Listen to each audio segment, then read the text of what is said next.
tavo nuomonė apie mačą, kaip viskas vyko, kas pavyko ir kas nepavyko? Viskas vyko gana viršų į apačią, kaip sakoma. Pradėjom labai gerai, po to buvo keletas momentų, kai padarėm klaidų, kurių neturėtumėm padaryti.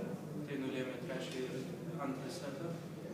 Ketvirtam setą, kaip ir mano padavimas 5-4 ir pralošėm tą geimą, bet manau, čia jau grinai mano situacija, kai aš neišnaudojau keletą kamuolių. Tai va, taip ir gavos tas mačas, o šiaip iš bendrosios pusės tai priešininkai tikrai solidus, ypatingai klasinas Reivenas, nes... Jautėsi prasme skirtumas, kad tai yra... Jo, kaip visi žinom, visi 30-uko. Australijos tame finale ir tikrai jautėsi didžiulis skirtumas tarp jo ir Andersono. Jo, Andersono, tai va.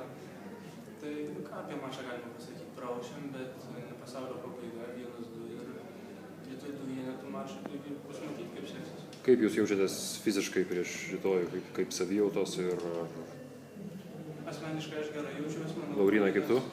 Aš irgi gerai išturėjau gerą poilsį po šį vakarą ir manau, kad ir tai bus viskas gerai. Ačiū labai. Dėkui.